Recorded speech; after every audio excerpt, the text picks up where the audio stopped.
गोरा होने की चाहत या अपनी किडनी को फेल करने की दावत। आजकल हर जगह, चाहे टीवी हो या सोशल मीडिया, हमें एक ही चीज दिखाई देती है: इंस्टेंट ग्लो, परमानेंट फेयरनेस। हम में से लाखों लोग अपनी गाढ़ी कमाई इन केमिकल से भरी ट्यूब्स पर लुटा रहे हैं। लेकिन क्या आप जानते हैं कि इस झूठे गोरेपन के पीछे एक खौफनाक सच छिपा है? हाल ही में डॉक्टर्स और किडनी एक्सपर्ट्स ने एक बेहद डरावना खुलासा किया है। भारत और पूरी दुनिया में किडनी की गंभीर बीमारियों के मामले अचानक बहुत तेजी से बढ़ते जा रहे हैं, और इसका सीधा कनेक्शन है लगातार फेयरनेस क्रीम्स का इस्तेमाल करना। अब आप सोच रहे होंगे कि चेहरे पर लगाने वाली कोई क्रीम हमारी किडनी को भला कैसे नुकसान पहुंचा सकती है। दरअसल इन फेयरनेस स्कैम्स वाली क्रीम्स में मर्क्यूरी, भारी धातुएं और बिना परमिशन वाले खतरनाक स्टेरॉइड्स होते हैं। ये मरकरी आपकी त्वचा के रोम छिद्रों से होते हुए सीधे आपके खून में मिल जाता है और वहां से पहुंचता है आपकी किडनी में। रिसर्च बताती है कि इससे नेफ्रोटिक सिंड्रोम जैसी गंभीर बीमारियां हो रही हैं, जिससे किडनी के फिल्टर्स डैमेज हो जाते हैं और शरीर का जरूरी प्रोटीन यूरिन के रास्ते बाहर बहने लगता है।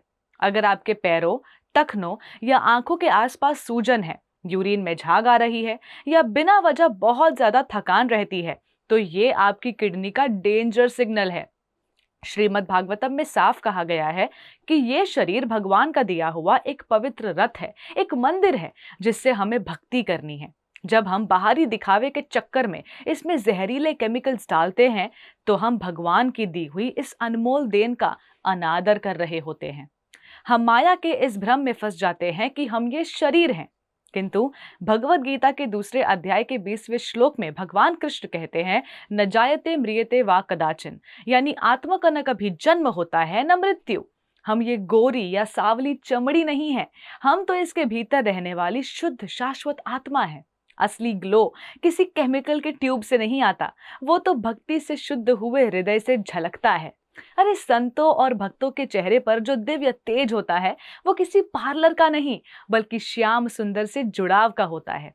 इसलिए इस दिखावे को छोड़िए और समझदारी चुनिए। अगर आप या आपका कोई अपना ऐसी क्रीम्स इस्तेमाल कर रहा है, तो उसे आज ही रोकिए। लक्षण दिखने पर डॉक्टर से मिलिए और प्राकृतिक चीजें जैसे चंदन, हल्दी और एक सात्विक जीवन शैली को अपनाइए।